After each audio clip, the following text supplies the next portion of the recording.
ये अपन का औकात है। इंसान को अपना औकात कभी नहीं भूलना चाहिए।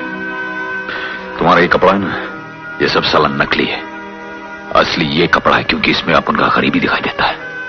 ये अपन के जिस्म का रसूल अल्लाह मरीज़ों मरीज़ों या रसूल अल्लाह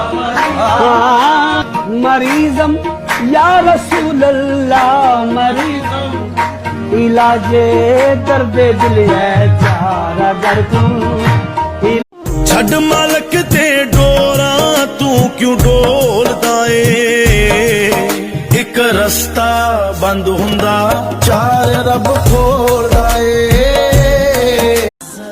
खुदा करे तू मेरी याद में खाक छाने, खुदा करे मैं तुझे खाक में भी ना मिलूं। जरा याद कर मेरे हम नफस